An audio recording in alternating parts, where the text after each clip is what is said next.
गेले महिने 2 महिने उद्धव बाळासाहेब ठाकरे यांच्या नेतृत्वाखाली पूर्ण महाराष्ट्रात शिवसैनिकांनी सभा घेण्याचं आयोजन केलं. 50,000 सभा घ्यायच्या असा त्यांचा निर्णय आहे. त्याच्यातल्या काही सभा या ठाणे शहरात होणार हे नक्कीच आहे. गेले महिनाभर त्यांनी जवळजवळ 199 सभा घेतल्या. हो ना, 199 सभा घेतल्या. तेव्हा पोलिसांना कुठलीही अडचण दिसली नाही, कुठेही ट्रॅफिक जाम दिसला नाही. पण त्यांच्या सभेला मिळणारा वाढता प्रतिसाद बघून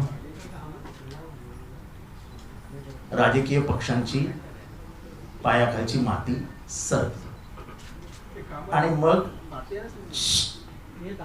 मग एक वटहुकूम निघाला. मी हे नोटीस बिटीस मानत नाही. एक वटहुकूम निघाला कमळाच्या नावाने की तुम्ही आता हे बंद करा. वटहुकूम काय आहे, कोणाच्या नावाने आहे? आम्ही कमिशनर साहेबांना भेटलो. मी मात्र कमिशनर साहेबांना सांगितलं की आम्ही आज तुम्हाला महाविकास आघाडी म्हणून भेटायला आलेलो आहोत. आज पूर्ण ठाणेकरांनाही आपल्या मार्फत मी सांगू इच्छितो की आम्ही सगळे तन मन धनाने एकत्र आहोत. आम्ही तिघं एकत्र लढणार याचे संकेत आजच तुम्हाला आम्ही देतो आहोत. कारण का या दडपशाहीला उत्तर द्यायला आपल्याला काही ठिकाणी मागे तर काही ठिकाणी 2 पावलं पुढे टाकावी लागतील, ज्याची तयारी माझी तर नक्कीच झालेली. आम्ही कमिशनरना स्पष्टपणाने आता सांगून आलेलो आहे की तुमचे वटहुकूम काय सांगतो हे मला माहित नाही.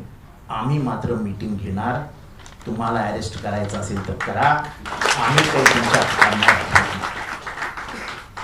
त्यामुळे पोलिसांनी कितीही प्रयत्न केला आणि घाबरलेल्या घटनाबाह्य सरकारने जरी किती प्रयत्न केला तरी आम्ही न घाबरता या मीटिंग्स घेणार. पोलिसांनी जे करायचं ते पोलिसांनी करावे आणि माझं कार्यकर्त्यांना आव्हान आहे की कार्यकर्त्यांनी जे करायचं ते कार्यकर्त्यांनी करावं. त्यांचं काम त्यांचं आहे, आपलं काम आपलं आहे. आपण आपलं काम जे आपल्या नेत्यांनी सांगितलंय त्याप्रमाणे करत राहावं. आपल्या नेत्यांचा कुठलाही आदेश खाली पडता कामा नये. आणि मी तर राष्ट्रवादी काँग्रेसचा आहे, पण सेनेमध्ये नेत्यांचा आदेश पाळण्याचा जो एक आपलेपणा असतो तो आपलेपणा बाजूला जाऊ देऊ नका. उद्धवजींनी सांगितलेलं आहे त्या आदेशाचं पालन झालंच पाहिजे. आणि आज संध्याकाळी नोटीस भलेही दिली असली तरी कधी नव्हती तेवढी गर्दी आजच्या जे काय कॉर्नर सभा असतील त्याला तुम्ही सगळ्यांनी करा असं मी तुम्हालाच आवाहन करतो. एकंदर भारतातली स्थिती बघता काल सकाळी जी तुमच्या सहकार्यांवरती जे काही झालं आहे त्याचा आम्हा सगळ्यांना दुःख आहे. आणि जो कायदा लावण्यात आलेला आहे तो कायदा महाभयंकर कायदा आहे. आपल्याला माहिती आहे कुठला कायदा लावण्यात आलेला आहे? UAPA. अभिसार शर्माचा मोबाईल आणि अभिसार शर्माचा लॅपटॉप आणि इतर सगळ्यांचे मोबाईल आणि लॅपटॉप हातात घेतलेले आहेत. मला भीती का वाटते तर भीमा कोरेगाव मध्ये रोना विलियम्स नावाची जी आरोपी होती तिचा जेव्हा लॅपटॉपची माहिती आणि त्याचं सगळं डिटेल कॅनडाच्या एका युनिव्हर्सिटीने आणि अमेरिकेच्या युनिव्हर्सिटी जॉईंटली इन्व्हेस्टिगेशन करून काढलं तेव्हा त्यांनी सांगितलं की ह्याच्यामध्ये पेगाससच्या माध्यमातून आणि अजून एका टूलच्या माध्यमातून हे पेपर घालण्यात आलेले आहेत. हे काही तिच्या ओरिजिनल कॉम्प्युटरमध्ये नव्हते आणि ज्याच्यावर तिला आरोपी करण्यात आली. पण या देशातल्या वृत्तपत्र स्वातंत्र्यावरती गदा आणण्याचं काम त्यांनी केलं. तुमच्या माहितीसाठी आणि देशाच्या माहितीसाठी किंवा महाराष्ट्राच्या माहितीसाठी सांगतो, आज जो पुरुकस्ता नावाचा पोरगा पबीर पुरुकस्ता नावाचा जो पोरगा अटकेत घेतलेला आहे त्यांनी 1975 साली विद्यार्थी दशेत पत्रकारिता करत असताना त्याला इमर्जन्सी मध्ये पण अटक झाली होती. 2 वर्ष तो तेव्हाही अटकेत होता. तेव्हा तो विद्यार्थी वयात होता आणि तेव्हापासून तो बंडखोर आहे आणि आजही तो बंडखोरच आहे. त्यामुळे आम्ही MBA म्हणून या संपूर्ण प्रकरणाचा निषेध करतो आणि सर्व पत्रकारांच्या स्वातंत्र्यासाठी त्यांची गळचेपी न होऊ देता पक्षविनिवेश विसरून पत्रकारिता करणाऱ्या पत्रकारांच्या मागे MVA म्हणून आम्ही उभं राहण्याचा निर्णय घेतलेला आहे. आम्ही तुमच्या मागे ठामपणाने उभे राहू हे आम्ही पत्रकारांना ग्वाही देतो. तिसरी गोष्ट, महाराष्ट्रामध्ये वाघनखं येत आहेत. म्हणजे वाघनखं म्हणजे कोणाची काढून नाही, पण ज्यांची वाघनखं म्हणून ते आणतायत त्या शिवाजी महाराजांचा आणि या वाघनखांचा काडीचाही संबंध नाही. आणि हे कोण म्हणताय मी नाही म्हणत, ज्या म्युझियम मध्ये ही ठेवण्यात आलेली आहेत त्या म्युझियमच्या लॉगबुक मध्ये लिहिलेलं आहे की ह्या वाघनखांचा म्हणजे ह्या हत्याराचा आणि शिवाजी महाराजांचा काहीही संबंध नाही. ही जी वाघनख आहे ती शेवटची 1919 मध्ये साताराच्या महाराजांकडे बघितली गेली. त्याच्यानंतर काही त्याचा पाठपुरावा कोणी केलेला नाही. फक्त याच्यावरती चर्चा चालू होती वाघनखं वापरली की नाही. पण 90% इतिहासकारांनी सांगितलं वाघनखं वापरली. आणि जे पुरंदरेंच्या याच्यातले होते हिस्टोरियन म्हणजे पुरंदर स्कूल ऑफ हिस्ट्रीचे जे फॉलोअर्स होते त्यांनी सांगितलं की वाघनखं वापरली नाही. आमचं म्हणणं आहे वाघनखं वापरली, पण जी वाघनखं वापरली हे सरकार जे आणतायत ते खोटी वाघनखं आहेत. लोकांची दिशाभूल करण्यासाठी यांनी ओरबडून खाल्ल्यानंतर आता वाघनखं कशाला आणताय. 70,000 नोकऱ्या देणार हे सरकार 70,000 नोकऱ्या काय ते कॉन्ट्रॅक्टवर देते. कंत्राटी कामगारांना DA असतो, प्रॉव्हिडंट फंड असतो, ग्रॅच्युटी असते, मेडिकल असतं, काही कॉन्ट्रॅक्ट मध्ये लिहिलेलं असतं तुम्हाला कधी काढायचं. म्हणत आलं काढून टाकलं. सर्वात धोका मराठा आरक्षण द्यायचं एकीकडे म्हणतो आणि एकीकडे आपण कॉन्ट्रॅक्ट लेबर आणतो. कॉन्ट्रॅक्ट लेबर मध्ये आरक्षणच नसतं. त्याच्यामुळे हे सरकार आरक्षण विरोधी आहे. यांना आरक्षण द्यायचं नाही म्हणून हे कॉन्ट्रॅक्ट लेबरवर सरकलेत. आणि आम्ही कॉन्ट्रॅक्ट लेबरला विरोध करणार, कारण काय याच्यातनं कुठल्याही तरुणाचं भविष्य लिहिलं जाऊ शकत नाही. त्याचं भविष्य काय अस्वस्थ असणार. उद्या आमचं सरकार आलं आम्ही म्हणून चला घरी पाठवा. परमनंट कामगार घ्यायला होतंय काय सरकारला. तुम्ही ऑफिसर्स पण आता कॉन्ट्रॅक्ट लेबरवर घेणार. मग त्याची इंटिग्रिटी काय, त्याचा प्रामाणिकपणा काय सरकार बरोबर. कॉन्ट्रॅक्ट मध्ये तो आहे तो म्हणेल जाऊ दे ना यायला 8ला जायचं 4ला घरी यायचं, आपला काय जबाबदारी नाही. तुम्हाला जेव्हा चार्जशीट फाईल करायची असते किंवा तुम्हाला जेव्हा एखादा ठपका ठेवायचा असतो, एखाद्या ज्या भ्रष्टाचारावरती बोट ठेवायचं असतं, तेव्हा रूल्स आहेत, गव्हर्नमेंट रूल्स आहेत. ते गव्हर्नमेंट रूल्स कॉन्ट्रॅक्टला लागू होत नाहीत. म्हणजे भ्रष्टाचार करण्याचा एक नवीन मार्ग या घटनाबाह्य सरकारने निवडलाय. अब्जोवधी, आता करोडो नाही, अब्जोवधी रुपयाचा भ्रष्टाचार या ह्याच्यातनं होणार आहे. तिसरा विषय, परवा बिहार सरकारने सेन्सस जाहीर केलं आणि त्या सेन्सस मधनं धक्कादायक पुरावे समोर आले की 85% लोक ही मागासवर्गीय आहेत. मागासवर्गीय म्हणजे OBC, SC, ST असे सगळेच लोक त्याच्यात समाविष्ट आहेत. महाराष्ट्र सरकारने पण ही जनगणना करून ठेवली आहे पण दाखवत नाही आहेत. आता MBA तर्फे आमची आग्रहाची मागणी असेल की एक तर जनगणना करा, नाही तर तुमच्याकडे असलेला सेन्ससचा डाटा पब्लिश करून टाका. कारण का देशाचं सत्य बिहारने समोर आणलंय. हा देश कोणाचा. आता वरनं काहीतरी आलंय म्हणाले की हिंदू धर्मामध्ये भांडणं लावण्यासाठी म्हणून जातीनिहाय हे केलं गेलंय. हिंदू धर्मामध्ये भांडणं कोणी लावली. आधी म्हणायचे तुम्ही मुघलांनी लावली, नंतर ते म्हणाले जाती जातीमध्ये भांडणं लावली इंग्रजांनी लावली. मग मला सांगा 2000 वर्षापूर्वी संडासाची टोपली कोण उचलायचं, कोणी उचलायला लावली होती. पाणी कोणी कोणाला पिऊ दिलं नव्हतं. देवळात कोणी कोणाला जाऊ दिलं नव्हतं. अस्पृश्यता कोणी पाळली होती. मुलींना शिक्षण कोणी घेऊ दिलं नव्हतं. हे कोण होते? मी तर नेहमी मुलींच्या शिक्षणावरच येतो. ब्राह्मण समाजातील विधवेला जेव्हा केस सोडावे लागत होते ते बंद कोणी केले? महात्मा ज्योतिबा फुलेंनी. ह्याच्यात काही भेदभाव नाही आहे. ज्याचा जितका अधिकार आहे त्याला तो मिळाला पाहिजे. आणि म्हणून त्याच्यात एक स्पष्ट आमचं मत आहे, जिसकी जितनी जिम्मेदारी भागीदारी उसकी उतनी जिसकी जितनी संख्या भारी उसकी उतनी भागीदारी. म्हणून मध्ये बोलत जाऊ नका, मग मी चुकतो. संख्येवर जा ना. 16% मराठ्यांना आरक्षण मिळालंच पाहिजे ही आमची भूमिका आहे. मोजा ना, मोजा. मराठी किती आहेत, ओबीसी किती आहेत, सगळ्यांना त्यांचं देऊन टाका. तुम्हाला काही कोणाला द्यायचंच नाही, फक्त भांडत लावायचे. आणि धर्म हा जातीवर अवलंबून आहे. त्यामुळे जातीला हक्क मिळाला तर धर्म टिकेल. जर जातीला तुम्ही पूर्वीपासून 5000 वर्षापासून हक्क दिलेलाच नाही तर धर्म टिकेल कसं? त्याच्यामुळे ह्या 2-3 मुद्द्यावरती आम्ही सगळे एकत्र आलेलो आहोत.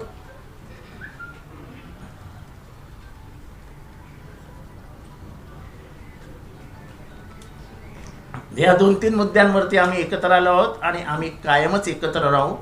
लवकरच या ठाण्यामध्ये आज विचारे साहेब उद्धव साहेबांशी बोलतील. ठाण्यामध्ये महाविकास आघाडीच्या कार्यकर्त्यांची एक बैठक, माननीय पवार साहेब, माननीय ह्यांच्याकडनं कोण येईल मला माहीत नाही, पण उद्धव ठाकरे साहेब, पवार साहेब आणि काँग्रेसचे कोणीतरी ज्येष्ठ नेते असे मिळून कार्यकर्त्यांची एक मनोमिलन बैठक आम्ही ठाण्यात घेतो आहोत. आणि याच्यानंतर पुढचे 1 वर्ष आम्ही तिघं हातात हात घालून म्हणजे सगळेच, वंचित आमच्या बरोबर आहे, संभाजी ब्रिगेड आमच्या बरोबर आहे, नंतर धर्मराज्य पक्ष आहे, समाजवादी पक्ष आहे, आप आहेत, म्हणजे सगळेच जे ह्या सगळ्या म्हणजे इंडियाचे घटक पक्ष. मी इंडियाचा स्पोक्समनच आहे, त्याच्यामुळे मी इंडियाचे जे घटक पक्ष आहेत ते सगळे आम्ही एकत्र आहोत. आणि ही सुरुवात आजपासून ठाण्यात पहिल्यांदा महाराष्ट्रात अशी पत्रकार परिषद होते, त्याचा पण मला एक अभिमान आहे. हा, कार्यकर्ते, हे सगळे कार्यकर्ते बसलेत, कार्यकर्त्यांच्या लेवलवरती आम्ही सगळे एकत्र आलो आहोत. हे ठाण्यातनं संपूर्ण महाराष्ट्राला दिसू द्या. आणि पुढचं वर्षभर आम्ही मेहनत करून ठाणे लोकसभा मतदारसंघाचे आमचे उमेदवार तर मी काय जाहीर करणार नाही, पण जे आहेत ते आहेतच. कल्याणमध्ये ते ठरवतील तो उमेदवाराचा प्रचार आम्ही करू. भिवंडीत सुद्धा जे ठरवतील त्याचा उमेदवाराचा आम्ही प्रचार करू. पण आजच्या सर्वे जो दिसतोय त्या सर्वेमध्ये इंडिया प्रचंड आघाडीवर असल्याचं दिसतंय. सगळे सर्वे क्लिअर सांगतायत की इंडियाला आघाडी आहे. मी तुम्हाला शेवटचं बोलतो आणि संपवतो. तुम्ही मागच्या वर्षी तुम्ही पत्र हे पण आहे का कार्यकर्ते, तुम्ही मागच्या वर्षी काश्मीर फाईल आला होता, बघितला ना? हो ना? काय प्रचंड गर्दी होती तेव्हा. द्वेषाचं राजकारण ह्या पूर्ण देशामध्ये पेटवलं होतं, द्वेषाचं राजकारण. त्यामुळे लोक येण्यासारखी काश्मीर फाईल झाला. हळूहळू हा द्वेषाचा जोर कमी आला आणि जवान नावाचा पिक्चर आला. किती जणांनी जवान बघितला मला माहित नाही, जाऊन जवान बघा. जवानमध्ये मागच्या 5 वर्षामध्ये या देशामध्ये ज्या ज्या वाईट घटना घडल्यात त्याच्यावर सगळ्यावर बोट ठेवलंय. अतिशय हिमतीने शाहरुखने पिक्चर बनवलाय. त्याच्यानंतर एक पिक्चर आला, कुठला? The vaccine war. किती जणांनी बघितला? त्याला पिक्चर थिएटरमधनं काढावा लागला. कोण होता तो? विवेक अग्निहोत्री, ज्यांनी काश्मीर फाईल्स बनवला होता. त्यानेच वॅक्सिन वॉर बनवला. पण द्वेष ह्या भारतात जास्त वेळ टिकत नाही, याचं सर्वोत्तम उदाहरण या वर्षभरात घडलं. याचा अर्थ तुम्ही समजून घ्या की देशाच्या लोकांची मानसिकता बदलायला लागलेली आहे. हे पॉझिटिव्ह संकेत आपल्याला मिळत आहेत. तो स्वतः कबूल करतो, हो माझा पिक्चर पडला, आणि मूर्खासारखा शाहरुखला सांगतो 2 वर्ष तू पिक्चर काढू नकोस, काय शाहरुख काय त्याचा मानलेला आहे? पण एकंदर परिस्थिती ही इंडियाच्या बाजूनी आहे. मी आज पत्रकारांसमोरच सांगतो आहे की येणाऱ्या सगळ्या निवडणुकांमध्ये आम्ही सगळे एकत्र असू. तिकीट वाटपामध्ये आमच्यामध्ये कुठलाही वादविवाद होणार नाही, कारण का मी नेहमी उघडपणे बोलणारा माणूस आहे. ठाणे जिल्ह्यामध्ये आम्ही शिवसेना हा आमचा मोठा भाऊ आहे हे कबूल करतो. आणि ते म्हणायला मला काही लाज वाटत नाही. कोएलिशन गव्हर्नमेंट जेव्हा चालवायचं असतं, कोएलिशनमध्ये जेव्हा यायचं असतं तेव्हा कुठल्या तरी पक्षाने मोठेपणा घ्यायचा असतो, कुठल्या तरी पक्षाने छोटेपणा घ्यायचा असतो. मला वाटतं ठाण्यामध्ये जर आपल्याला पुढे जायचं असेल तर शिवसेनेचा भगवा आपल्याला सगळ्यांना हातात घ्यावा लागेल. आम्ही त्या पक्षाच्या चिन्हावरती लढू. आमच्या पक्षाचं चिन्ह जे असेल ते असेलच, आमच्या पक्षाचा झेंडा असेल तो असेलच. पण ठाणे महानगरपालिकेवरती उद्धव बाळासाहेब ठाकरे यांच्या शिवसेनेचा भगवा फडकवण्यासाठी मान्य आहे ना? मान्य, जोरात बोला. मान्य आहे. मला जर जितेंद्रने जाहीर केलं माझा काय संबंध असं तुम्हाला पवार साहेब काढणार नाहीत, आम्हाला वाटतं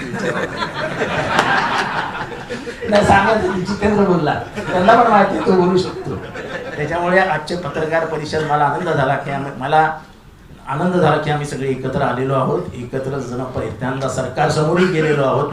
आम्ही पोलीस कमिशनरलाही सांगून आलो आहोत.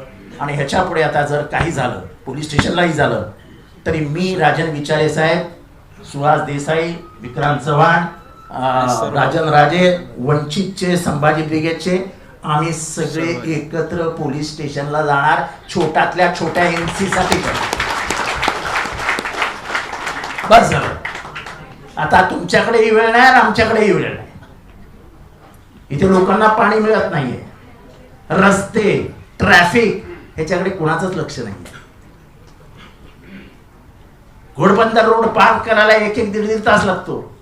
भिवंडी पार करायला 1-1, 1.5 तास लागतो. ठाणे शहराचं तर ट्रॅफिकने वाटोळं केलंय. कोणी बघायला तयार नाही, कोणीही बघायला तयार नाही. त्याच्यामुळे मला वाटतं की कुणाला बोलायचं असेल तर नाही तर आमचे हे जे काय ठरलेले ते मी सगळं तुमच्या समोर मांडलेलं आहे. सगळ्यांनाच नाही, तुम्ही बोलत ते संपलं. आम्ही सहमत आहोत. 2 मिनिटं बोलू. राजे साहेबांना बोलू. ज्यांना बोलायचं नाही आमचं झालं. आवड साहेब आणि विचार साहेब. पत्रकार मित्र हो, बरंच काही माननीय खासदार राजेजी विचारे साहेब बोललेले, सचिन शिंदे आणि माजी मंत्री आणि आमदार जितेंद्रजी आव्हाड यांनी अनेक विषयांना राज्यस्तरीय, राष्ट्रीय स्तरीय आणि स्थानिक पातळीवरच्या सुद्धा सगळ्या विषयांना चांगला स्पर्श केलेला आहे. तरी सुद्धा जाता जाता काही गोष्टी बोलल्या पाहिजे. या देशातलं सध्याचं जर वातावरण आपण पाहिलं, त्या वातावरणाचंच तुम्हाला प्रतिबिंब या ठाण्यात दिसेल. मुख्यमंत्री ठाण्याचे असले तर ते मूळचे ठाण्याचे नाहीत, त्यांचं ठाण्यावर प्रेम नाही हे त्यांच्या कृतीने ते दाखवत आहे. आज शासकीय विश्रामगृहात आम्ही भेटलो त्यावेळेला जितेंद्रजी लवकर आले, आम्ही आलो, इतर जण आले. राजनजींना यायला उशीर झाला, कारण विचारा. त्या वाहतूक कोंडीतून मार्ग कसा शोधायचा? आणि तरी सुद्धा आमचे माननीय मुख्यमंत्री जाहीरपणे सांगतायत की ठाण्यात अजून 60-65 मजली इमारती उभ्या राहायचे, म्हणजे अजून माणसं होतायचे त्या ठाणे शहरात. ह्या ठाण्याची डाईंग सिटी अशा पद्धतीची जवळपास संरचना या उभी केलेली. आता आम्ही पोलीस आयुक्तांना भेटून आलो, 2दा-3दा यापूर्वी भेटलो. आश्वासनांखेरीज काही आमच्या पदरात पडत नाही. त्यांनी असं भासवलं की मला हे माहित नाही कुठलं ते कमल, कलमच्या ऐवजी कमल कुठलं लावलंय ते. कधी 149 लावतात आणि आम्ही कॉर्नर मिटिंगला जितेंद्रजी बोलले, आम्हाला माहिती आहे ते. त्यांना काही खरी परवानगी लागत नाही, आपण फक्त पोलीस ठाण्याला आपण नुसतं आपली माहिती देतो. पण आता 149, 144 याचा सर्रास मोठ्या प्रमाणावर गैरवापर चाललेला आहे या देशात. म्हणजे ही अघोषित आणीबाणी आहे. कधीतरी आमच्या देशात घोषित आणीबाणी होऊन गेली, ती संविधानाला धरून होती आणि संविधानानुसारच ती मागे घेतली गेली. त्याला त्यावेळची काही तत्कालीन परिस्थिती कारणीभूत होती. आज ज्या पद्धतीने रासवड राजवड इथे चालले, त्या न्यूज क्लिकच्या संपादकांवर घाला घातला जातोय. तत्पूर्वी त्या बीबीसीवर झाले छापे पडले, त्या तुमच्या वायरवर छापे पडले. काय चाललंय? लोकशाहीचा चौथा स्तंभ उद्ध्वस्त करणं चाललेलं आहे. आणि तुम्ही काही बोलत नाही. आश्चर्य आहे. कसं आहे, काही जण आपल्याकडे ते मराठीत एक म्हण आहे, जे जात्यात असतं ते दळलं जातं, ते आक्रोशतं, तेव्हा शेतातले पोत्यातले कोण पाहत नाहीत धान्याची कड. तुमची हीच अवस्था होणार आहे. ही तर फक्त सुरुवात आहे. यांना फार मोजके लक्षात घ्या, देशात जेमतेम मतदानापुरती लोकशाही टिकून आहे. यापेक्षा या देशात कुठेही लोकशाही, तुमच्याकडे कधी सार्वमत घेतलं जातं का? या देशातल्या राज्यातल्या विविध होणाऱ्या निवडणुका हे एक प्रकारचं छोटं सार्वमत आहे. हे ध्यानात ठेवा. ते राज्यस्तरीय विषयांवरचं असतं असं नाही, ते राष्ट्रीय स्तरावरच्या विषयांचं सुद्धा असतं. आणि हेच यांना नकोय, कारण लोकशाही जिवंत राहते. आणि म्हणून वन नेशन वन इलेक्शन वगैरे भंपक घोषणा केल्या जातात. हे आपण पत्रकार मंडळींनी मुद्दाम ध्यानात घेतलं पाहिजे. माननीय उद्धवजी ठाकरेंनी आता इथे बरं झालं जितेंद्र आव्हाड आमदार साहेबांनीच कंत्राटदारी विषयाचा उल्लेख केला. कारण मी बोललो की मला म्हणतात तुम्हाला काय दुसरं जमत नाही का बोलायला.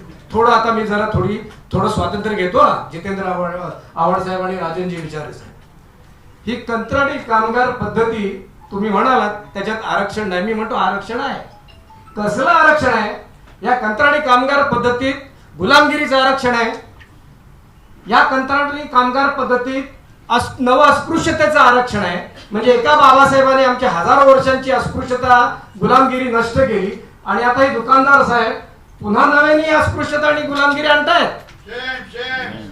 आणि एक दुसरी गोष्ट, याची अनेक भावंड येतात. जशी आपल्याकडे कधीतरी सूर्याची पिल्ल म्हणून नाटक येऊन गेलं, तेजस्वी. आता ही काळोखी पिल्ल आहेत, म्हणजे ब्लॅक होलची पिल्ल आहेत या कंत्राटी पद्धतीच्या. ती कशा स्वरूपाची आहेत बघा. आउटसोर्सिंग. काय सुंदर शब्द वापरतात. चीप लेबर शब्द वापरत नाहीत. त्याला काय वापरतात? Flexible labour. याला मॅनेजमेंट पॅरलान्स म्हणतात. इतकं त्याला तटू गोळीला शर्करीचं आवरण द्यायचं, शुगर कोटिंग, की ते माणसाला ती घ्यावीशी वाटली पाहिजे आणि आज तेवीशी बाधा होते त्याची. तसं त्याला आता काय म्हणतात? आउटसोर्सिंग. त्याला म्हणतात नीम, नॅशनल एम्प्लॉयमेंट एन्हान्समेंट मिशन. प्रत्यक्षात नॅशनल एक्सप्लॉयटेशन एन्हान्समेंट मिशन आहे ती. आणि आउटसोर्सिंग मुद्दाम बोलतो इथे. आउटसोर्सिंग हे एक अजून त्या कंत्राटी पद्धतीचं गर्हणीय स्वरूप आहे, अतिशय वाईट स्वरूप आहे. मग कधी कधी मी प्रश्न करतो, आता इथे आमच्या भगिनी आहेत, कृपा करून वाईट वाटून घेऊ नका, पण मग कधी कधी व्यवस्थापकांना आणि या सरकारी अधिकाऱ्यांना, म्हणजे कामगार खात्यातले असोत किंवा अन्य कुठले असोत, मी थेट प्रश्न करतो की बाबांनो, तुमची मुलं पण तुम्हाला काय आउटसोर्सिंग होतात की काय? एवढी तुम्हाला आउटसोर्सिंग प्रिय आहे? हे सगळं एक्सप्लॉइट, प्रचंड शोषण आहे देशात. समतेचा संदेश पायदळी तुडवला जातो, ज्यांनी तुमचं संविधान लिहिण्यात मोठा हातभार लावलेला आहे, मोठा वाटा उचललेला आहे सिंहाचा.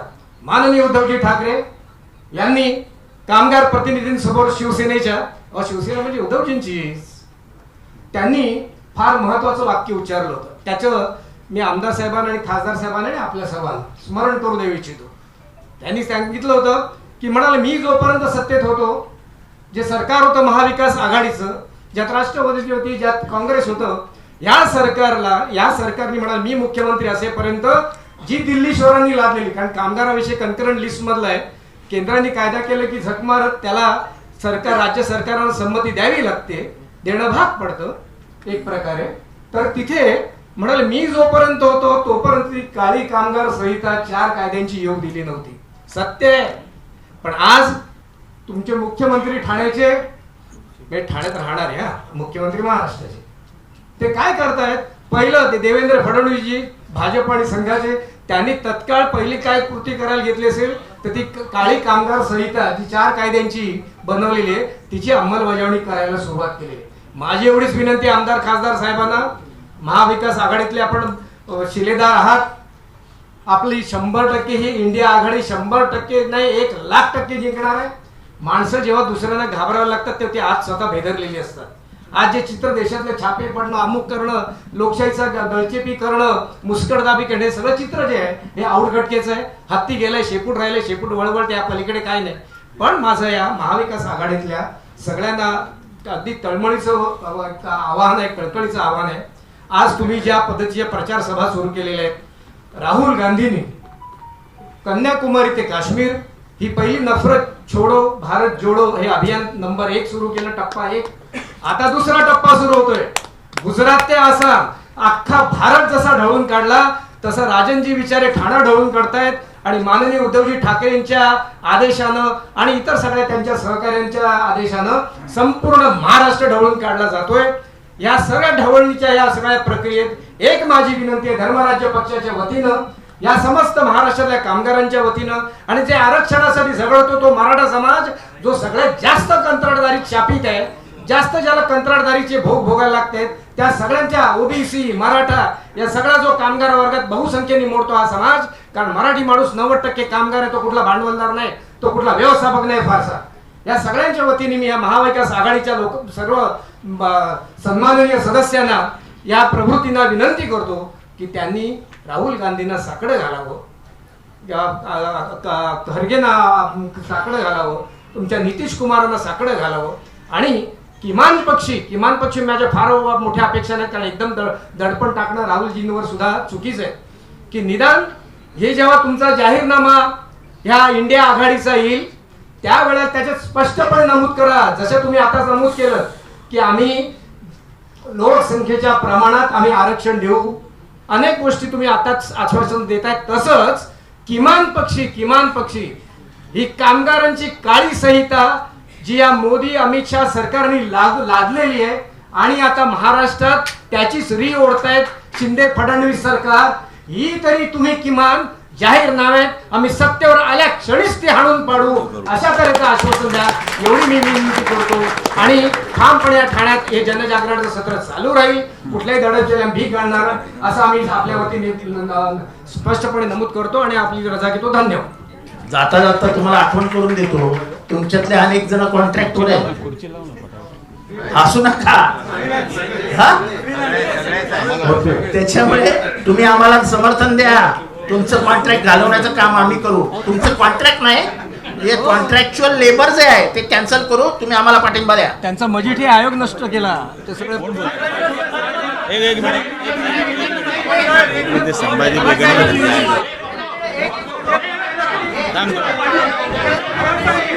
एक मिनिट रे.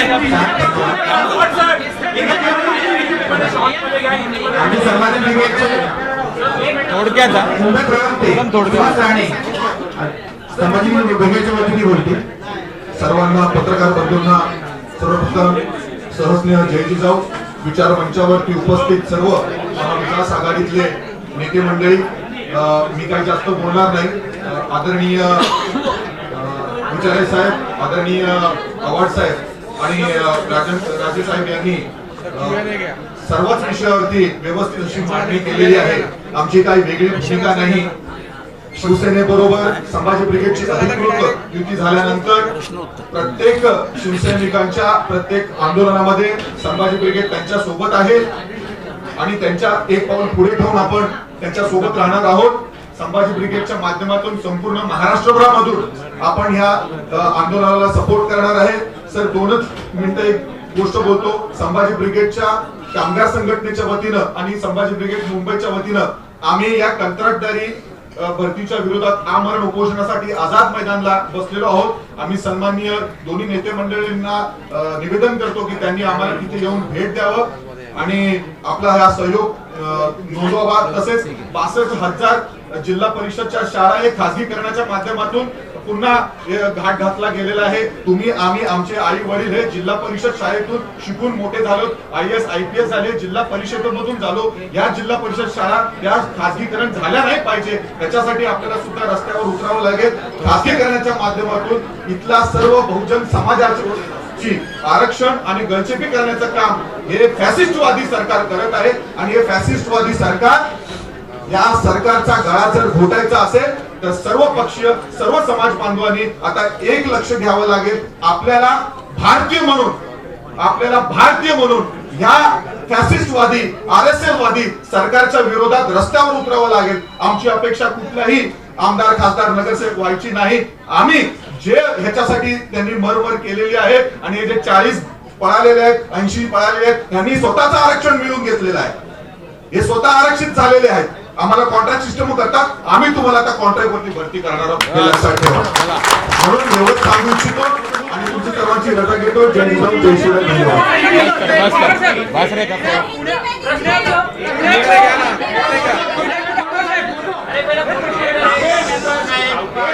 Question answers. पुण्यामध्ये मुख्यमंत्र्यांनी नवीन यादी जाहीर केलेली आहे पालकमंत्री पदाची. त्याच्यामध्ये चंद्रकांत पाटलांची उमेदवारी झालेली आहे. पुण्याचं पालकमंत्री पद हे अजित पवार यांना मिळालेलं आहे. आनंदाची गोष्ट आहे. जर अजित पवारांना मिळालं असेल तर त्याच्यात वाईट वाटण्याचं कारण काय? वाईट बीजेपीला वाटावं, आम्हाला काय करायचं? चांगलं आहे, आमचाच माणूस झालाय.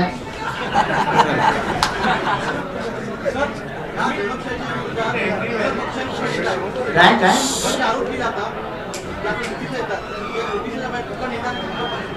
काय काय काय त्याच्या मागे कोण आहे? आता याच्या मागे कोण हे जर तुम्हाला समजत नसेल तर पत्रकारिता करूच नका.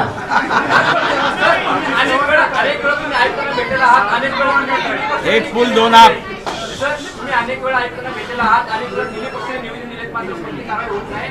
तर तुम्हाला एवढंच आयुक्तांनी काय आश्वासन दिलं? I will look into this. देखेंगे करेंगे. Yes sir. I would look into this. Yes, Yes, sir. I will look into this. Yes sir. Yes sir. Sir Thane आणि कल्याण लोकसभेसंदर्भात बंधुत्वाची भांडणं चालू आहेत. काही काळजी करू नका, आमच्यात काही भांडण नाही. दोन्ही सीट येणार. युतीमध्ये भांडणं चालू आहेत. आम्हाला काय करायचं त्यांच्यात काय भांडण चालू? दुसऱ्याच्या घरात डोकवण्याचं कामच नाही आमचं. सर बिहार में जाति का जनगणना हुए, बिहार के दर्जे पर महाराष्ट्र में भी जनगणना होनी चाहिए क्या? देखो, ये साफ हो गया कि ये देश की सामाजिक स्थिति क्या है. मैं अभिनंदन करता हूं नीतीश सिंह जी का और तेजस्वी यादव जी का और उनके मार्गदर्शक लालू प्रसाद यादव जी का कि उन्होंने पहली बार ये ताकत से कदम उठाया और पहली बार जात गणना हुई. उस जात गणना होने के बाद स्पष्ट रूप में सामने आया कि 85% बिहार ये पिछड़ा है. उसमें कोई अति पिछड़ा है, कोई ट्राइबल है और मैक्सिमम 61% ओबीसी है. तो यही पूरे भारत में है.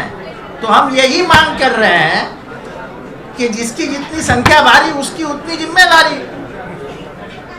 और महाराष्ट्र में जनगणना हुई है, अब आंकड़े जाहिर कर दो. और नहीं तो एक ठराव पारित हुआ था जो पाटोले जी ने किया था, जिसको हमारे विरोधी पक्ष के नेता देवेंद्र जी फडणवीस ने पूरा उसका स्वीकार कर लिया था, उसको पाठिंबा दे दिया था, समर्थन दे दिया था. तो वो उसका इस्तेमाल करो, वो ठराव को लाओ, अमल करो उसका. सरकार तुम्हारी है.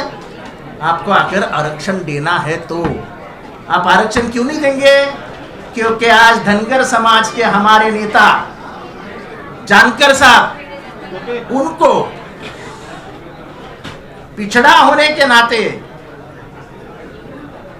तुलजा भवानी के मंदिर में प्रवेश नहीं दिया गया. ये बड़े दुख की बात है. मैं जानकर जी को कहूंगा कि आप ये जो जातिवादी पक्ष है उनके समर्थन में रहते हो. आज आपको समझ में आया होगा कि जहां कहां तक गई है. आपको मैं खुला आमंत्रण दे रहा हूं कि आइए हमारे साथ. हम आपकी नहीं, पूरे पिछड़े की इज्जत बढ़ाएंगे. ये हमारा आपसे वादा है. अजित पवार को लेकर ये कहा जा रहा है कि अजित पवार जो है नाराज है. सर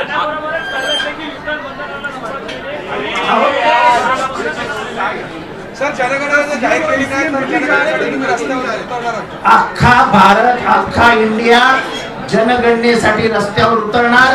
जनगणना हा आमचा अधिकार आहे. आमच्या अधिकाऱ्यांनी आम्हाला आरक्षण मिळालं पाहिजे.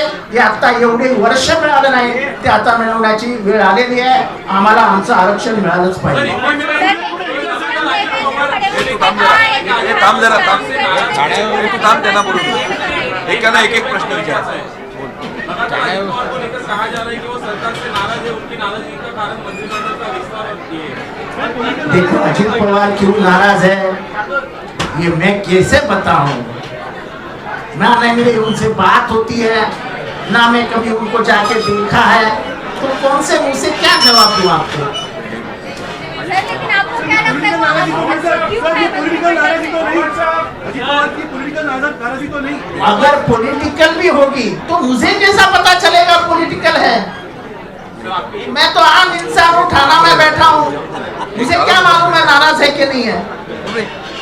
सर, देवगिरी में रात को बैठक भी हुई थी उनके मंत्रियों के साथ। देवगिरी में क्या हुआ, मैं तो मेरे घर में बैठा था नाद में, नाद से 32 किलोमीटर पे है देवगिरी, मुझे क्या पता क्या हो रहा है। हम जाके पुलिस कमिश्नर को मिले, पुलिस कमिश्नर को हमने साफ कहा नोटिस आई है कमल के माध्यम से, कलम के माध्यम से, उन्होंने गलती से कमल लिख दिया, गलती होती है, अभी दिमाग में वही बैठा है कमल कमल कमल कमल, तो आ गया। हम कोई नोटिस का जवाब ना तो देंगे ना नोटिस का स्वीकार करेंगे। हमारा कार्यक्रम जो है, शिवसेना का जो कार्यक्रम है वो चालू रहेगा। आपको अरेस्ट करना है करो। एबीपी माझा, उघडा डोळे बघा नीट।